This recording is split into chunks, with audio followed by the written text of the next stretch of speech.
तो burning stocks की सूची में पहला नाम जो है वो है सेंचुरी टेक्सटाइल्स का। इसकी एक सब्सिडरी कंपनी है जिसको लेकर खबर आई है, जिसके बाद इस शेयर में आज हमने देखा है कि काफ़ी अच्छा रुझान बनता हुआ दिखा है। इनकी सब्सिडरी कंपनी है बिरला एस्टेट्स, जिसने गुरुग्राम में एक ज़मीन खरीदी है, एक लैंड पार्सल एक्वायर किया है और इन्होंने 5 एकड़ की ज़मीन खरीदी है। और इस लैंड जो कि इनकी ज़मीन जो उनकी ओर से खरीदी गई है, उसका जो एक्सपेक्टेड रेवेन्यू पोटेंशियल है वो करीब 1400 करोड़ रुपए के आसपास का आंका गया है। और इसी वजह से हमने देखा है कि आज शेयर ने 2275 रुपये का जो इंट्राडे हाई है वो भी दिन के दौरान छुआ है। और शेयर में हमने देखा है कि आज अच्छा खासा तेज़ी का रुझान बनता हुआ दिखा है। शेयर में हमने इंटरडे में 8% से ज़्यादा की तेज़ी बनती हुई दिखी है। सेंचुरी टेक्सटाइल सर, आज जो न्यूज़ फ्लो है उसके बेसिस पर जो अपमूव बना है, 1400 करोड़ रुपए के आसपास की रेवेन्यू पोटेंशियल की बात भी की जा रही है।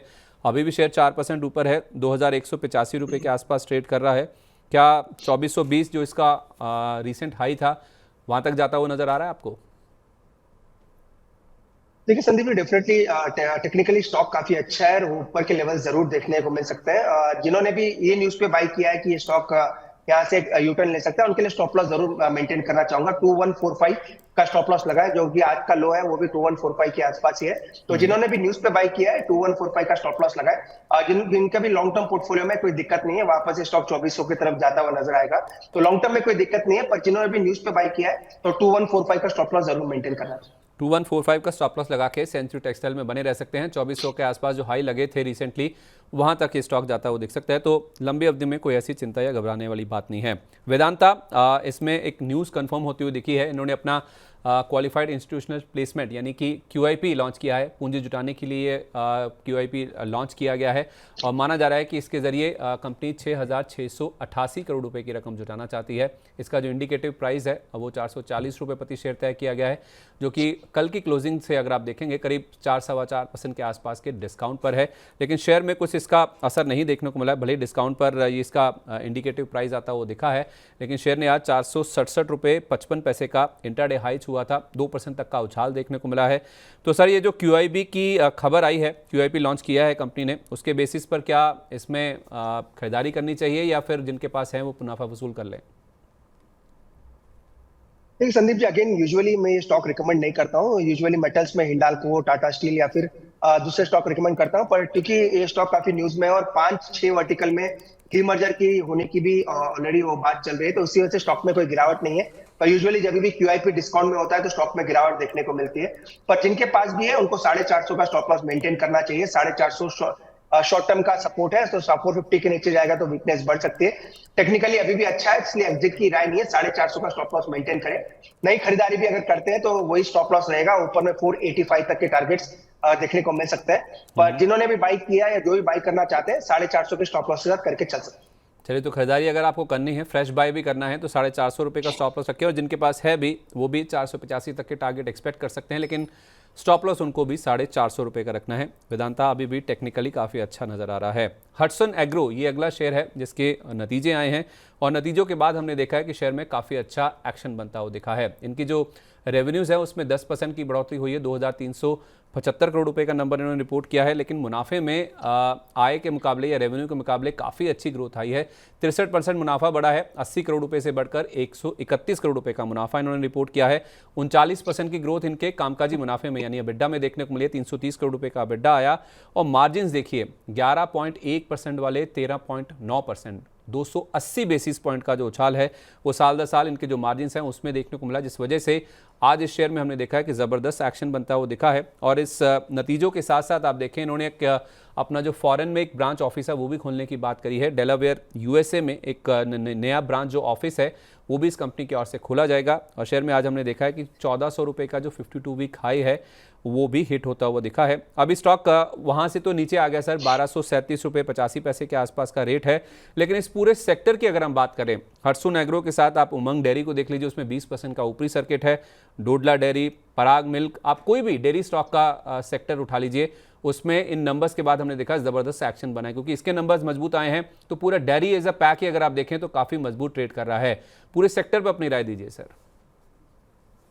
देखिए संदीप जी, वैसे हैट्सन एग्रो इसको अच्छी तरह से मैं ट्रैक करता हूँ क्योंकि ये साउथ बेस्ड भी कंपनी है और इसकी overall ice cream business, dairy business काफी अच्छा करता है और अच्छे मार्जिन वाली बिजनेस ये काम करती है।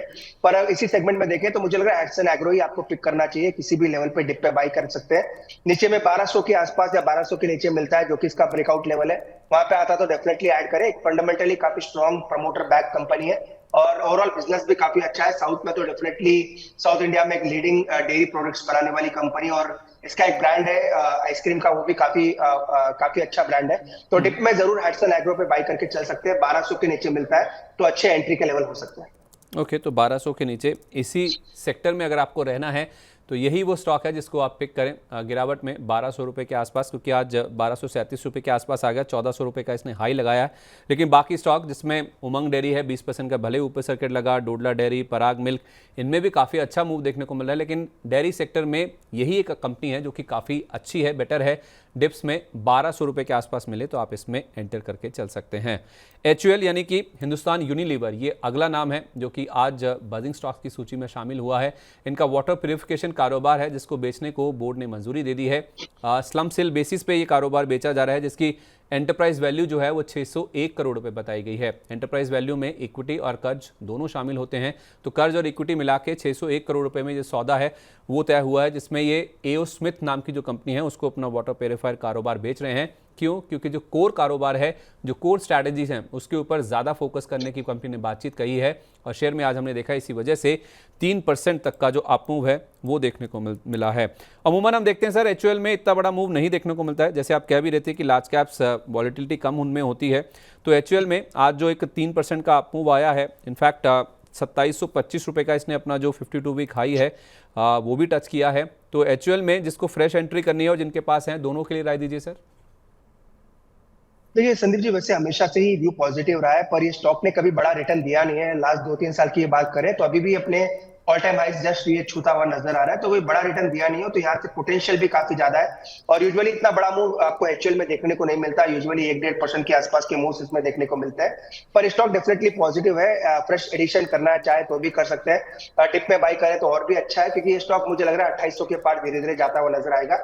Overall budget expectation FMCG companies की भी है और हो सकता है रूरल में अगर स्टॉक दिए जाते हैं तो इस कंपनी के लिए भी काफी पॉजिटिव रहेगा, तो डेफिनेटली एड ऑन करना चाहिए। पोर्टफोलियो वाला स्टॉक है, इमीडिएट तौर पर मुझे लग रहा है 2800 तक ये स्टॉक जा सकता है।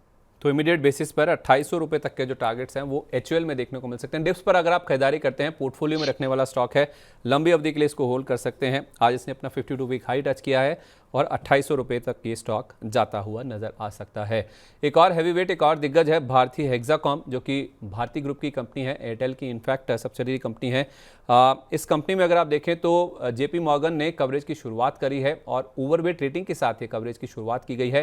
टारगेट दिए गए हैं 1280 रुपये के। कल की जो क्लोजिंग थी 1065 के आसपास की, वहाँ से करीब 20% ऊपर ये टारगेट प्राइस है वो दिए गए हैं, जिस वजह से आज हमने काफ़ी अच्छा मूव इस स्टॉक में बनता हुआ दिखा है। JP मॉर्गन का कहना है कि ये 2 सर्कल्स में जहां ये ऑपरेट करते हैं, राजस्थान और उत्तर प्रदेश, वहां पे पेनिट्रेशन काफ़ी कम है। चाहे आप टेली डेंसिटी की बात करें, इंटरनेट पेनिट्रेशन की बात करें, चाहे आप पोस्टपेड यूसेज की बात करें, इन सब का इस्तेमाल काफ़ी कम है। इसलिए जैसे जैसे इस कंपनी के सब्सक्राइबर बढ़ेंगे और आरपू में विस्तार होगा, उससे इस कंपनी को फ़ायदा होता हुआ दिखेगा। और एयरटेल के मुकाबले अगर आप देखें, इनकी स्पेक्ट्रम कॉस्ट काफ़ी कम है, लेकिन इनका जो आरपू है वो केवल 2% नीचे है जहां तक एयरटेल की बात है। तो उस लिहाज से जो ग्रोथ का पोटेंशियल है इस कंपनी में ज़्यादा नजर आता है। आज इसमें 9.5% तक का अपमूव देखने को मिला है। 1280 sir target price JP Morgan का है, आ जाएगा सर? देखिए संदीप जी, वैसे मैं ओवरऑल टेलीकॉम पे, भारतीय एयरटेल पे डेफिनेटली बुलिश हूँ और उसी की सब्सिडरी है तो इस पे भी मेरा व्यू पॉजिटिव ही है। टेक्निकली तो डेफिनेटली नहीं बता पाऊंगा क्योंकि डेटा ज्यादा नहीं है, रिसेंटली लिस्टेड है, पर क्योंकि टेलीकॉम पे मेरा व्यू पॉजिटिव है तो इस पे भी मेरा व्यू पॉजिटिव है, खासकर भारतीय और भारतीय की इस सब्सिडरी पे। तो डेफिनेटली मुझे लग रहा है 1250, 1280, ये तो रिसेंट 52 वीक हाई आप कह सकते हैं या फिर इस कंपनी का रिसेंट हाई भी है, तो वहां तक तो डेफिनेटली जाता हुआ नजर आ रहा है। पर यूजुअली मैं सलाह भारतीय एयरटेल या रिलायंस में ही देता हूँ, पर अगर जिनके पास ये स्टॉक भी है तो डेफिनेटली होल्ड करें। 1200 तक तो मुझे लग रहा है इमीडिएट तौर पर ये स्टॉक डेफिनेटली जा सकता है। क्योंकि 1368 रुपये 60 पैसे ये इसका ऑल टाइम हाई है, जो 3 महीने का सफ़र है इसका लिस्टिंग के बाद से। अप्रैल में ये लिस्ट हुई थी कंपनी और 1368 रुपये के हिसाब से देखें तो वहाँ से तो ये काफ़ी दूर है, लेकिन 1200 रुपये तक के जो इमीडिएट टारगेट्स हैं और 1250 1280 तक के जो इवेंचुअल टारगेट्स हैं वो भी स्टॉक में आते हुए नज़र आ सकते हैं। व्यू पॉजिटिव है जहाँ तक टेलीकॉम स्टॉक्स की बात है। जियो फाइनेंशियल सर्विसेज, इसने भी अपने नंबर्स रिपोर्ट किए हैं, जिसके बाद ये शेयर आज लाइमलाइट में आता हुआ दिखा है। अगर आप इनके Q1 के नंबर्स देखें, जो पहली तिमाही में इनका जो रेवेन्यू है बहुत फ्लैट देखने को मिला है, 0.1% की ग्रोथ आई है। 418 करोड़ वाला जो रेवेन्यू है वो 0.1% घटा है। 417.8 करोड़ रुपए का नंबर इन्होंने रिपोर्ट किया है। मुनाफे की जहाँ तक बात है तो उसमें 0.6% की बढ़ोतरी हुई है। 312.6 करोड़ रुपए का जो नंबर है, ये तिमाही दर तिमाही नंबर्स जो हैं वो आपके सामने रखे जा रहे हैं। और इन नंबर्स के बाद अगर आप देखें तो इनकी सब्सिडरी है JFS, जिसे आप जियो फाइनेंस के नाम से जानते हो, उसने लोन अगेंस्ट म्यूचुअल फंड कारोबार में भी एंट्री की है। अगर आप इस साल की बात करें तो शेयर ने काफ़ी अच्छे रिटर्न दिए हैं।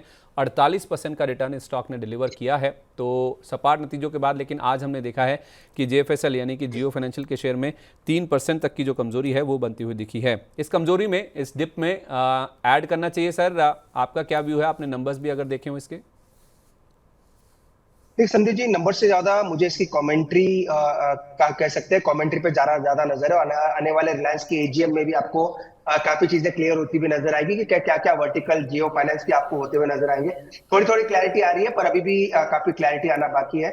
इसलिए लॉन्ग टर्म पोर्टफोलियो में जिनके भी है तो उनको तो डेफिनेटली रखना ही है, कोई दिक्कत नहीं है। रिलायंस का पार्ट है तो डेफिनेटली काफी फंडामेंटली स्ट्रॉन्ग कंपनी है, पर टेक्निकली शॉर्ट टर्म में थोड़ी वीकनेस जरूर है। उसके लिए कोई दूसरी बात नहीं है, क्योंकि टेक्निकली स्टॉक में आज सेलिंग जरूर देखने को मिल रही है। हो सकता है 340 338 तक भी स्टॉक जाता हुआ नजर आए, तो शॉर्ट टर्म में बाई करने की सलाह नहीं है। शॉर्ट टर्म में हो सकता है थोड़ी वीकनेस देखने को मिल सकती है, पर लॉन्ग टर्म पोर्टफोलियो में जिनके भी है उनको होल्ड करने की सलाह है। तो होल्ड करने के लिए सर एक तो स्टॉप लॉस बता दीजिए, और जिसको खरीदना है, जो वेट कर रहा था करेक्शन का, क्या फिर वो 338 रुपये के आसपास ले ले? देखिए Sandeep ji, 100 day moving average 340 338 के आसपास है, तो वहां पे डेफिनेटली लेना चाहिए। जो भी वेट कर रहे थे डिप का, तो 338 के आसपास, 335 338 उसी के आसपास के लॉन्ग टर्म मूविंग एवरेजेस है, तो वहां पे आता है तो डेफिनेटली एक्यूमुलेट करना चाहिए। पर एक ही चीज का ध्यान रखिए, ये वैसा स्टॉक नहीं है जो दूसरे स्टॉक्स चलते हैं एकदम फास्ट, आप कह सकते हैं बड़े रिटर्न्स देने के लिए जाना जाता है। ये एक स्लो मूवर काउंटर है, तो जो पेशेंसली होल्ड कर सकता है, थोड़े AGM तक वेट कर सकता है रिलायंस की, तो उनको ही बाय करने की सलाह है। तो 338 340 के आसपास आता है तो ही बाय करें। अगर कोई बड़े मूव या फास्ट मूव की एक्सपेक्टेशन कर रहा है तो वो जियो फाइनेंस में आने के चांसेस कम है, पर अगर पोर्टफोलियो में कोई रखना चाहता है तो डेफिनेटली ऐड ऑन करके चल सकता है। तो पोर्टफोलियो में अगर कोई रखता है सर, तो लॉन्ग टर्म के कोई टारगेट आप सुझाना चाहेंगे स्टॉक के लिए?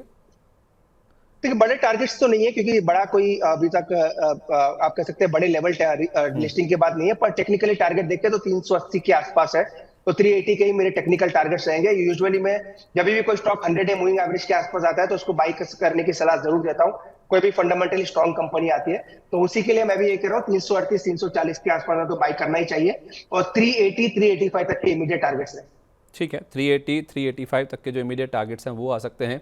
338 340 ये वो रेंज है जो कि 100 डे मूविंग एवरेज है, उसके पास अगर आता है तो शेयर उसमें आप खरीदारी करके चल सकते हैं। टेक्निकली ज़रूर थोड़ी सी गिरावट आई है, लेकिन थोड़ा और अगर नीचे मिलता है तो वहाँ पे आप इसको ऐड ऑन करके चल सकते हैं। स्पाइसजेट ये अगला नाम है, ये भी नतीजों के चलते ही फोकस में है, लेकिन Q1 नहीं Q4 FY24 की चौथी तिमाही यानी वित्त वर्ष 2024 की चौथी तिमाही के नंबर्स इन्होंने रिपोर्ट किए हैं, जिसमें रेवेन्यू इनका 19% घटकर आया है। 1738 करोड़ रुपए का नंबर इन्होंने रिपोर्ट किया है, 2145 करोड़ रुपए से घटकर। अबिडार जो है उसमें 83% की कमी आई है, 16.3 करोड़ का नंबर आया, जो पिछले साल की इसी तिमाही में 95 करोड़ रुपए था। और अगर आप इनके मार्जिन देखेंगे 4.5% के आसपास के थे, वो घटकर 1% के भी नीचे पहुंचते हुए दिखे हैं। लेकिन मुनाफे का नंबर अच्छा है, ये कंपनी इनफैक्ट घाटे से मुनाफे में आती हुई दिखी है। 6.25 करोड़ रुपए के आसपास का घाटा था पिछले साल की इसी तिमाही में, वो इस बार तब्दील हो गया है 127 करोड़ रुपए के मुनाफे में। और कुछ एडजस्टमेंट है जिस वजह से इस कंपनी में हमने देखा है कि मुनाफे का नंबर आता वो दिखा है, बावजूद इसके कि इनका जो कामकाजी मुनाफा है उसमें नीचे की ओर के जो नंबर्स हैं वो देखने को मिले हैं। शेयर में आज हमने देखा है 5% के आसपास का अपमूव है। नंबर्स आने से पहले भी हमने देखा था, कल भी काफ़ी अच्छा अपमूव स्टॉक में देखने को मिला था, और आज इसने 60 रुपये के आसपास का हाई लगाया है सर, और उसके बाद अब 58 रुपये 34 पैसे के आसपास कारोबार कर रहा है। 2 दिन की जो तेज़ी आई है उसमें मुनाफा वसूली करनी चाहिए या फिर फ्रेश एंट्री के भी कोई संकेत मिल रहे हैं? नंदी जी, वैसे इसी सेक्टर में देखें तो इंडिगो ही बेटर पिक रहेगा। कभी भी इंडिगो में गिरावट आती है तो वो एक अच्छा स्टॉक रहेगा, पर स्पाइस जेट में काफी लोगों की पोजीशंस है, क्योंकि रिटेल पार्टिसिपेंट्स काफी लोगों के पोर्टफोलियो में स्टॉक है, तो 54 रुपए का स्टॉप लॉस उनको मेंटेन करना चाहिए। स्टॉप लॉस थोड़ा दूर है, पर 54 के नीचे जब तक नहीं जाता, जब तक होल्ड करके चले। 54 के नीचे जाएगा तो जो भी रैली रिसेंटली देखने को मिली है वो फिजल आउट होती हुई नजर आ सकती है। तो जिनके भी पोर्टफोलियो में है 54 का स्टॉप लॉस जरूर मेंटेन करके चलना। चलिए, तो अगर आपको इसी स्पेस में रहना ही है, एयरलाइन स्पेस में रहना है, तो आपको इंडिगो पे नज़र रखनी चाहिए। वो बेटर कंपनी है। स्पाइसजेट के नंबर्स हमने देखे हैं, एडजस्टमेंट की वजह से जरूर कंपनी मुनाफे में आती हुई दिखी है, लेकिन जो लीडर है इस स्पेस में इंडिगो, उसमें अगर आप एंटर करते हैं या इस स्पेस में अगर आपको खरीदारी करनी है तो शायद वो ज़्यादा बेहतर हो सकता है। तो बजिंग स्टॉक्स की सूची को यहीं पर समेटते हैं।